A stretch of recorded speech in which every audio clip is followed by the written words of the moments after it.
War often reveals a man not through the battles he wins, but through the choices he makes when no one is watching.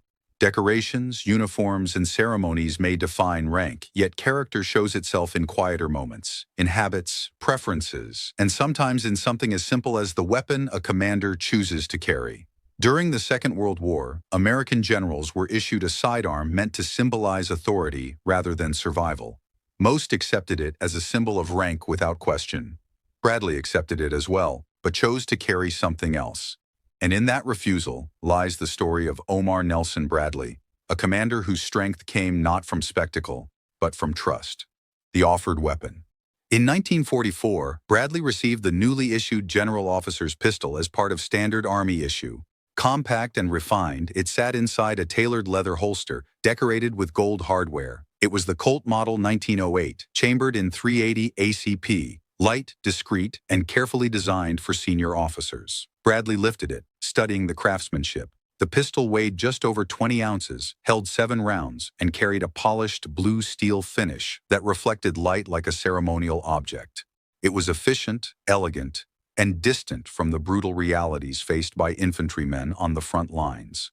After a moment, he placed it back on the desk. Then he reached for another weapon entirely. That quiet decision tells us more about Bradley than countless official portraits ever could. It reveals a story about identity, humility, and the kind of leadership America would come to depend upon during its darkest war. Missouri roots.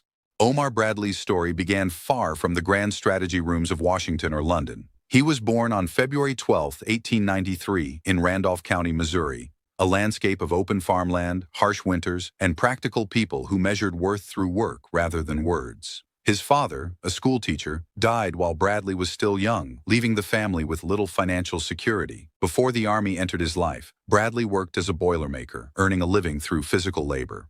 His future changed only because a neighbor suggested he attempt the entrance examination for the United States Military Academy at West Point. He passed. In 1911, Bradley entered an institution that forged the future leadership of the American Army. West Point at the time functioned less as a school and more as a proving ground. Discipline was relentless. Expectations were absolute. The graduating class of 1915 would later earn the legendary nickname, the class the stars fell on.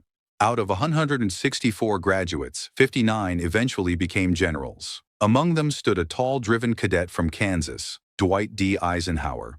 Bradley and Eisenhower formed an early friendship, though their personalities contrasted sharply. Eisenhower possessed political instincts, warmth, and an extraordinary ability to manage powerful personalities within massive coalitions. Bradley was quieter, observant, patient. He preferred listening to speaking and reflection to performance. He carried none of the theatrical symbols often associated with senior officers. No ivory-handled revolvers, no dramatic gestures. His authority came from steadiness, something soldiers sensed immediately. Years of waiting.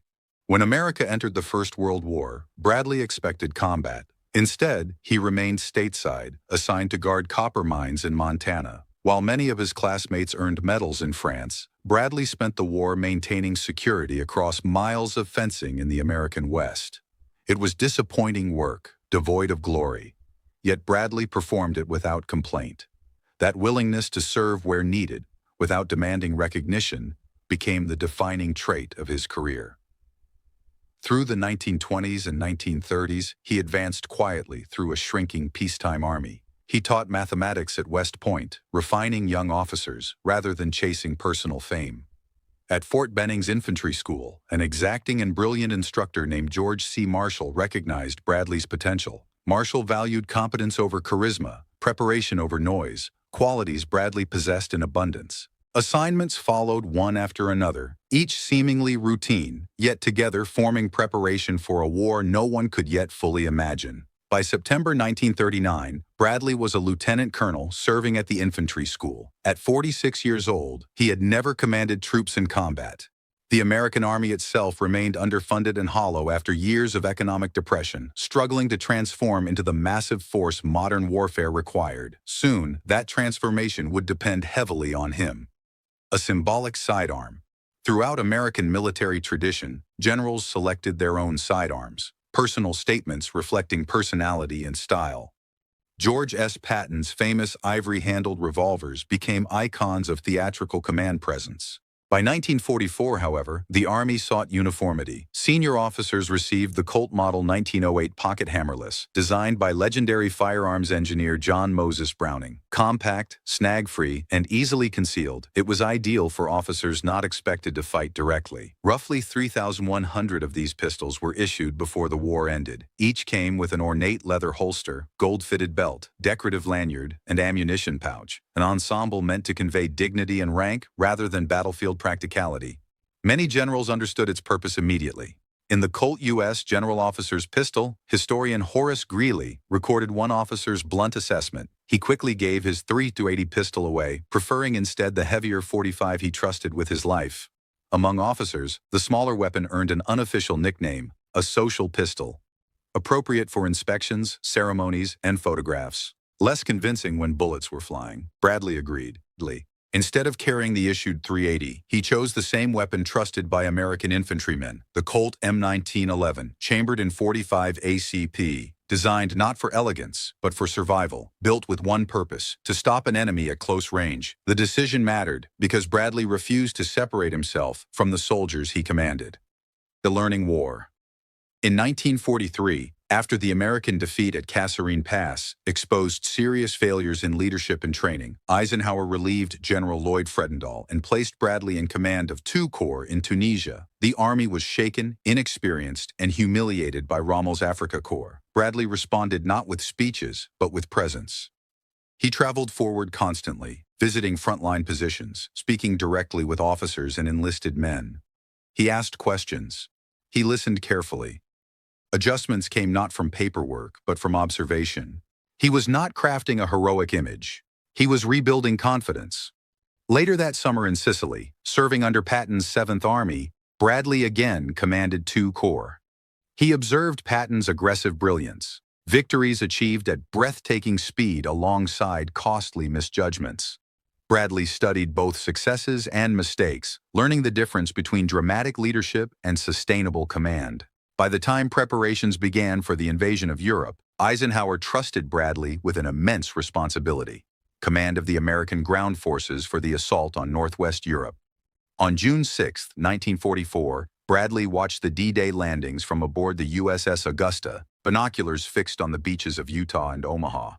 Omaha quickly turned into disaster. Bombardments missed key defenses. Specialized amphibious tanks sank in rough seas. Infantry units found themselves trapped under devastating German fire, exposed on open sand with little cover and shattered organization. For a moment, Bradley considered abandoning Omaha Beach entirely, redirecting forces to Utah and accepting partial failure of the invasion. It was the most painful decision he nearly made. He waited. He watched. Then, slowly, without orders or grand strategy, individual acts of courage began to change the battle. Small groups of soldiers rose from the sand, advanced toward enemy guns, and created openings where none had existed before. Omaha held, and Bradley remained close enough to hear the guns, just as he always believed a general should be. Command at scale. By August 1944, Omar Bradley's responsibilities expanded beyond anything previously entrusted to an American commander. He assumed control of the 12th Army Group, directing the 1st, 3rd, 9th, and 15th Armies, a force exceeding 1.3 million soldiers. Never before had a single American officer commanded such immense power. For many generals, authority on that scale meant distance. Headquarters moved farther from danger. Decisions were filtered through maps, radio reports, and staff briefings. War became administration. Bradley refused that transformation. He continued to move forward, always forward. He appeared at divisional command posts without ceremony, stopped at muddy aid stations, and shared bitter coffee with exhausted officers trying to hold fragile front lines together. He wanted to hear the war directly from the men fighting it, not from polished summaries prepared miles behind the guns. The soldiers noticed. They called him the GI General, not as propaganda, but as recognition.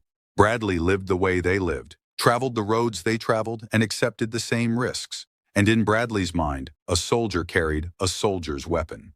The weapon choice. The Army-issued Colt .380 remained in his possession, but it never earned his trust. It was refined, discreet, perfectly suited for ceremonies or formal inspections. 7 rounds of .380 ACP, reliable under controlled conditions, compact enough to vanish beneath a dress uniform, a gentleman's pistol. But Bradley often traveled dangerously close to the fighting. A wrong turn on a narrow French road, a sudden German patrol, or a low-flying aircraft could turn an inspection tour into combat without warning. In those moments, symbolism meant nothing. He carried the Colt M1911, chambered in .45 ACP, heavy, blunt, and unmistakably built for survival. Loaded, it weighed nearly 2.5 pounds. Over 8 inches of steel designed with a single purpose, to stop an enemy decisively. It was not elegant, it was not fashionable, it was honest. Bradley understood the environment he operated in. War was unpredictable, violent, and unforgiving to those who mistook rank for protection. He had witnessed what happened when commanders forgot that truth. Winter crisis. The greatest test of Bradley's command arrived in December 1944. On the 16th, German forces launched a massive surprise offensive through the Ardennes forest. The operation history would remember as the Battle of the Bulge. 3 German armies smashed into Allied positions along an 85-mile front, punching deep into American lines and surrounding the 101st Airborne Division at Bastogne. Bradley's headquarters in Luxembourg City suddenly sat less than 40 miles from the advancing enemy. Chaos spread quickly. Roads considered safe at dawn could fall into German hands by afternoon. Intelligence reports contradicted one another. No commander knew with certainty where the front actually existed. Bradley moved through the uncertainty with calm determination. He traveled roads that might already be compromised, visited units holding defensive lines by sheer willpower, and made critical decisions while operating with incomplete information. This was not theater. No cameras followed him. He carried his .45 because the battlefield demanded realism. The situation was fluid, lethal, and unforgiving, and Bradley prepared himself accordingly. The battle cost the United States more than 75,000 casualties, the bloodiest American engagement in the European theater. Yet the German offensive ultimately failed, draining the Wehrmacht of its last strategic reserves. When the fighting ended in January 1945, Germany's defeat had become inevitable. Victory and responsibility. In March 1945, Bradley's armies crossed the Rhine River, one of the largest Allied crossings of the Rhine since the Napoleonic era. American forces surged into Germany, liberating concentration camps, accepting massive surrenders, and linking with Soviet troops advancing from the east. On May 8, 1945, Germany surrendered. Bradley returned home to national gratitude, but peace offered little rest. In 1948, he became Chief of Staff of the Army, and a year later, the first chairman of the Joint Chiefs of Staff. When war erupted in Korea in 1950, Bradley opposed General Douglas MacArthur's proposal to expand the conflict into China, warning it would mean fighting the wrong war, at the wrong place, at the wrong time, and against the wrong enemy. That judgment reflected the same caution that had guided him in combat. Strength balanced by restraint. Congress later granted him the permanent rank of General of the Army, making Bradley the 5th and final American officer to wear 5 stars. He lived until 1981, passing away at 88 years old. He was laid to rest at Arlington National Cemetery. And through Normandy, the Ardennes, and the final drive into Germany, one weapon he frequently chose to carry remained beside him. The plain, heavy M1911 pistol he trusted throughout the war. The soldier's legacy. Soldiers understand something civilians often overlook. Equipment carries meaning. What a leader chooses to carry, weapon, uniform, even hardship, communicates identity more clearly than speeches ever can. Bradley's decision to carry the same pistol as his infantrymen spoke without words. I share your danger. I do not stand apart from you. I am one of you. His men believed it because they saw it daily. The nickname GI General was not manufactured humility. It was recognition of authenticity. Many generals quietly made similar choices, setting aside ceremonial sidearms for weapons built for war. The smaller pistol represented status. The larger one represented reality. Bradley never romanticized combat. He considered war a tragic necessity, not an adventure. He grieved American losses, lost sleep over orders that sent men into deadly situations, and spoke openly about the moral weight of command. Yet he continued moving forward. He led from the front because he believed leadership required shared risk. That belief became his enduring legacy. stronger than rank, medals, or monuments. Omar Bradley understood that soldiers follow leaders who live inside the same danger they face. The army issued generals a gentleman's pistol because they were not expected to fight. Bradley carried the .45 because he refused that separation.